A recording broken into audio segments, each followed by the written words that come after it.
Aqui. Amém. Voltou, gente, perdão. Vamos desde o começo que eu me desconcentrei aqui. Vamos focar. O assunto de hoje é necessário eu frequentar uma igreja para eu ser salvo? É necessário que eu esteja participando de alguma igreja para acontecer a salvação na minha vida? Ou eu posso ficar em casa, eu e Jesus em casa, afinal de contas, creio no Senhor Jesus, não preciso frequentar uma instituição, etc, etc, etc. Quero falar sobre esse veneno que está acontecendo dentro das igrejas. Primeiro de tudo, a gente tem que entender uma coisa. O que é igreja? E o que é salvação? São os dois primeiros assuntos. Então vamos lá. Para ser salvo, é lógico que você não precisa frequentar uma igreja. Igreja não salva ninguém. Placa de igreja não salva ninguém. Calma, vamos devagar. Para ser salvo, é necessário crer que Jesus Cristo morreu e ressuscitou por mim. Tá entendendo? Essa é a primeira parte de tudo. Para ser salvo, não é necessário frequentar uma igreja. Para ser salvo, eu preciso crer que Jesus Cristo morreu e ressuscitou por mim. E entenda bem, crer é diferente de acreditar. Quando eu acredito em alguma coisa, aquilo não vai mudar minha vida. Aquilo é legal, aquilo eu creio, beleza, acredito, maravilha. Agora, o crer, de ter fé, de que aquilo é a verdade da sua vida, isso traz mudança. Então tem muita gente que fala assim, eu acredito em Jesus Cristo. Maravilha. Eu acredito em Pedro Álvares Cabral, eu acredito que a Terra é redonda, tem outros que acreditam que a Terra é plana. Esse acreditar não muda a minha vida. O acreditar não muda a minha vida. Agora, o crer me faz mudar toda a minha caminhada. O crer me faz mudar o meu estilo de vida. Quando eu creio em Jesus, o fato de eu crer quer dizer que eu mudo a minha postura, eu fujo do pecado, eu busco amar o próximo, eu busco amar Deus acima de todas as coisas, eu busco ter intimidade com Deus, eu busco me relacionar com os irmãos, eu busco aprender da Bíblia, eu busco orar. Isso é o fato de crer, e isso salva. Jesus Cristo morreu para me salvar, e eu crendo nisso, os meus pecados estão perdoados e eu tenho vida eterna. Isso é crer, tá entendendo? Então, para ser salvo, não é necessário não é necessário frequentar uma igreja. Não é, absolutamente, não é. É necessário crer que Jesus Cristo é o Senhor e viver por isso. Agora, a pergunta é, então para que eu seja salvo eu não preciso frequentar a igreja? Não, não preciso. Então quer dizer que eu posso ficar em casa? Eu não preciso então? Não, aí você está errado. Para ser salvo, você precisa crer em Jesus. Mas é absolutamente importante, quase que fundamental, porque a única coisa fundamental é crer no sacrifício de Jesus, mas é quase que fundamental que eu ande em bando. Gente, presta atenção que eu vou te dar um monte de texto. Eu não consigo entender como é que uma pessoa consegue ficar tranquila, sozinha em casa, sem cuidar de ninguém, sem orar com ninguém, sem ter comunhão com ninguém, sem ter um momento de adorar todo mundo junto, sem ter um momento de ouvir uma palavra e aprender, de dar um abraço no irmão, de ouvir testemunho. Aí você pode virar e falar assim, eu não preciso ir na igreja para fazer isso. Ok, você não precisa, só que se você não for, você não vai fazer. 99% das pessoas, se não tem esse contato na igreja, elas não vão ter isso, elas precisam daquilo. Elas precisam. E eu estou falando de igreja séria, tá? Eu não estou falando de igreja tijolinho, não é. Jesus, ele não está na igreja católica ou na igreja evangélica ou no templo A, no templo B, isso é uma besteira. Você vê em João 4 que Jesus já corta toda essa história. Ele fala, gente, Deus não habita em lugar feito por mãos. Atos capítulo 17. Lá em João 4 ele está falando com a samaritana assim, o Pai busca adoradores que o adorem em espírito e em verdade, não interessa onde você está. Vou te dar um exemplo. Tem gente que fala assim, não pode, como é que foi uma vez que o irmão falou para mim? Jogar bola. As crianças estavam jogando bola dentro da igreja, só que não estava tendo culto, não tinha cadeira, era só no salão. E as crianças estavam jogando bola. E uma irmã veio horrorizada, meu Deus, as crianças estão jogando futebol dentro da igreja, elas estão profanando o lugar santo. Gente, aquilo só é santo quando os santos estão ali.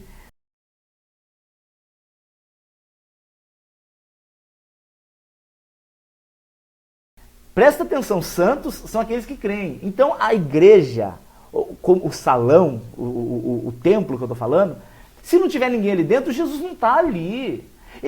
Sim, ele é onipresente, ele pode estar onde ele quiser, mas ele não necessariamente precisa estar ali como, meu Deus, Deus está ali. Olha, naquele lugar Deus está. Não. Deus, ele habita no coração dos que creem. Por isso que hoje nós somos o templo. No Velho Testamento ele ficava lá na Arca da Aliança. Agora na dispensação da graça, com a descida do Espírito Santo, Deus habita dentro de nós, os que creem, lógico. Então, se nós estamos na igreja, Jesus está ali conosco, em família, ali vira uma igreja. Mas se a igreja não tem ninguém, aquilo lá é só um predinho de tijolo, não tem nada de especial ali. Esquece essa história. Então, deixa as crianças jogar bola ali mesmo, deixa as crianças brincar. Lógico que não durante o culto, durante a pregação, que daí vai acertar a bola na testa, né, de alguma tiazinha que estiver orando. Mas não idolatrem lugares. Não idolatrem os lugares. Porque o que é digno de adoração é só o Senhor. Não, você não pode limitar Deus dentro de um lugar. Se você falar, Deus está ali. Não, ele não habita em templo feito por mãos. Isso ele disse. O templo da velha aliança acabou. Agora nós somos o novo tabernáculo terrestre. Está entendendo? Então vamos lá. Depois de falar sobre isso, agora a gente tem que falar assim, qual que é o propósito então de igreja? Qual que é o propósito de igreja? O propósito de igreja está em Romanos 8, 29. É ter uma família de muitos filhos semelhantes a Jesus. Igreja, a intenção de Jesus não era fazer um ajuntamento de pessoas num lugar só. Isso realmente nunca foi. A intenção de Jesus é criar filhos, a intenção de Deus é criar filhos semelhantes a Jesus. Só que o interessante é que essa noção de família, você não consegue ter ficando sozinho em casa. Como é que eu vou conseguir cuidar de alguém? Como é que eu vou conseguir amar alguém? Como é que eu vou conseguir exortar alguém? Como que eu vou ser exortado se eu fico sozinho na minha casa? Ah, não, eu vou ficar em casa porque afinal de contas eu não preciso disso para ser salvo. Beleza, aí você vai ser o quê? Aqui você vai ser aquele crente fragilizado, você vai ser aquele cara que só tem as suas verdades, você não vai ser aquele cara amoroso. Eu não conheço uma pessoa que crê nesse eu e Jesus em casa, que é uma pessoa que tem muitos frutos para a obra. Eu não conheço, sinceramente. Pode existir, mas eu não conheço. Todas as pessoas que eu sei que vivem essa agora de eu e Jesus em casa, são pessoas que criticam todo mundo, são pessoas meio frias, são pessoas meio tristes, são pessoas com princípios depressivos, são pessoas... você vê que sim, você fala assim, meu Deus, mas se Jesus Cristo veio para trazer vida eterna e alegria, tem alguma coisa errada nessas pessoas, porque elas ficam quietinhas em casa sozinhas. Provérbios capítulo 18, no verso 1, fala assim, aquele que se isola, aquele que fica sozinho, esse cara vai contra a sabedoria. Se eu acho que eu tenho que ficar sozinho, eu vou contra a sabedoria. E isso é bíblico, isso é Provérbios 18:1. Então, você vê que existe de Deus uma ideia de igreja, como você vai ver em 1 Coríntios 12, quando ele fala da dispensação dos dons, a manifestação dos dons. Por que ele fala que Deus vai dar um dom para cada um, para fazer conforme ele quer? Para que o que eu saiba, o que eu tenha, eu abençoe alguém. E o que aquela pessoa tem, ela abençoa a mim. Juntos. A Bíblia mesmo fala, o que seria do corpo se todos fossem pé? O que seria do corpo se todos fossem mão? Então eu sou o pé, o outro é a mão, o outro é o braço, o outro é a barriga, e junta todo mundo e a gente forma o corpo de Cristo. A igreja verdadeira é isso. É uma família onde todos se amam. Então essa ideia de eu e Jesus em casa começa a ficar muito estranho, começa a ficar algo muito esquisito. Quer ver um outro exemplo? Quando Jesus chega em Mateus capítulo 18, no verso 20, quando ele chega e fala assim, onde 2 ou mais estiverem reunidos, ali eu estarei. Por que ele fala 2 ou mais? Por que ele não fala 1? Ele fala 2. Aí já está óbvio, se ficar um sozinho, ele não fala, é lógico que ele vai estar se você estiver sozinho, não é essa questão, mas na questão de comunidade, na questão de família. Ele fala, onde 2 ou mais estiverem reunidos, ali eu estou. Você está vendo como Jesus ele já está dando a dica de como ele quer que nós caminhemos nessa vida? Você já está vendo que ele está dando a dica de como é que ele quer que seja a nossa postura? Nossa postura é andar em família, nossa postura é andar em bando, nossa postura é andar com gente. Ele fala assim, um texto que todo mundo passa e não presta atenção. Quando você vai ver aqui, Hebreus 10, 25. Hebreus 10, 25, o escritor de Hebreus diz assim, queridos, não deixem de congregar, como é costume de algum de vós. Meu Deus, ele está falando, não deixem de congregar. Não, congregar é andar junto, é estar junto, é andar debaixo do mesmo jugo, o jugo de Jesus, do mesmo mandamento, do mesmo propósito, do mesmo pensamento. Filipenses capítulo 2, tenham em vós o mesmo sentimento que houve em Cristo Jesus. Sentimento de andar em família. Por que você acha que Jesus quis a última ceia? Por que você acha que Jesus fazia tanta questão de ter os amigos orando com ele? Por que você acha que Jesus no Getsemane, quando ele está lá sofrendo, sabendo que ele vai passar pela cruz, por que você acha que ele chama Pedro, chama Tiago, chama João, fala, vem orar comigo? Por que você acha que ele chama esses caras para orar com ele? Noção de igreja, igreja é família. Eu anotei aqui 8 pontos, para ler para vocês. 8 pontos onde a Bíblia fala sobre uns com os outros. 8 ordens de uns para com os outros. Como que eu vou viver uns com os outros se eu não vou viver em igreja?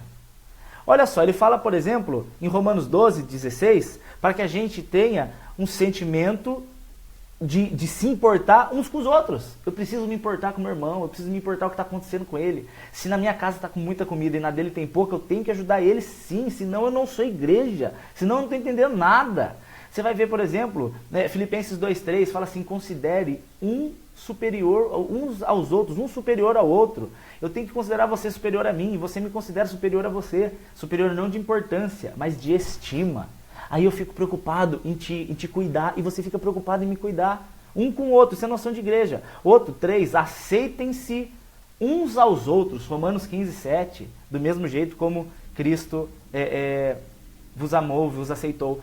Cara, tem aquele irmão que fala muito, tipo eu e Eli. Você tem que amar a gente. Tem aquele irmão que é mais quietinho, tem que amar ele também. Ah, não, eu só gosto de quem gosta das coisas que eu gosto. Querido, a Bíblia fala que quem ama só quem te agrada, até o ímpio faz isso. Tá vendo como é a noção de igreja? Se eu ficar em casa, olha aí, se eu ficar em casa é muito egoísta, porque eu não preciso fazer nada disso.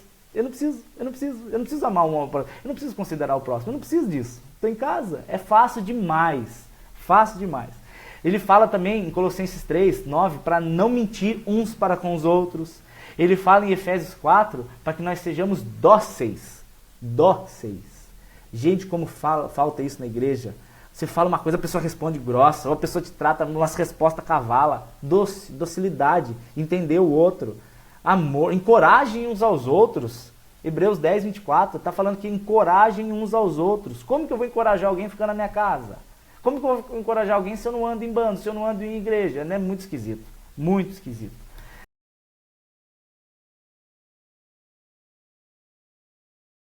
E eu quero terminar esse ao vivo falando sobre isso, que não tem nada a ver eu e Jesus em casa. Tem que ser andar em igreja sim. Claro, a não ser que não exista alguma perto de você. Aí é muito difícil, né? A igreja que eu tô é horrível e vou sair. Aí eu não acho nenhuma e fico em casa. Meu Deus do céu, mas ora pro Senhor te mandar uma, né? Ora pro Senhor te mandar uma igreja saudável, em nome de Jesus. Outro argumento. Quando Paulo vai escrever as cartas, para quem que ele escreve? A carta de Colossenses, por exemplo, é para uma pessoa? A carta de Romanos é para uma pessoa? A pessoa chama Romanos, é o João Romanos. Ele manda a carta para o Tiago Colossenses, é o sobrenome das pessoas. Claro que não. Ele manda para a igreja que se reúne em Roma, a igreja que se reúne em Colosso. Então você está vendo como ele manda uma carta para uma igreja? Pega 1 Coríntios capítulo 11, ele está ensinando a tomar a ceia. Ele está falando assim, ó, quando vocês se reunirem para tomar a ceia. Isso é igreja. Vai falar que eles tomavam ceia sozinhos em casa? Não, eles tomavam ceia se reunindo como igreja. Quando João vai escrever lá o Apocalipse, Deus começa a revelar para ele. Para quem que ele fala? Para quem que ele manda os recados? Para as 7 igrejas, o povo que se reunia lá em Éfeso, o povo que se reunia em Esmirna, o povo lá de Laodiceia, e vai, etc. Ele vai mandando as cartas para as igrejas. Então, você não vai encontrar nenhum texto na Bíblia te ensinando a viver sozinho. Você não vai encontrar. Você vai encontrar textos ensinando você a andar em bando, amar o próximo, exortar o próximo, cuidar do próximo, abençoar o próximo, viver em comunhão. Atos 2:42, você vai ver que o princípio da igreja, a primeira igreja, a igreja primitiva, era o quê? Eram os apóstolos reunidos com as pessoas no templo e eles perseveravam, a Bíblia fala, Atos 2:42, perseveravam na oração, na comunhão, no partir do pão, e Deus ia mandando cada vez mais gente para somar aquele corpo, para ficar aquele monte de gente. Eu não consigo entender. Sinceramente, depois de tantos argumentos, depois de tantas provas bíblicas, como é que ainda tem pessoas que acham normal eu e Jesus em casa? Vou falar de novo. Não é questão de salvação. Você não vai perder a salvação se você não frequentar uma igreja. mas você tem uma tendência grandíssima de esfriar, ou se não esfriar, de se tornar uma pessoa absolutamente amarga, uma pessoa fria, uma pessoa fechada. A intenção não é você ficar fora do bando. Ovelhinha anda com ovelhinha. E assim o Senhor vai edificando cada vez mais um ao outro. Amém?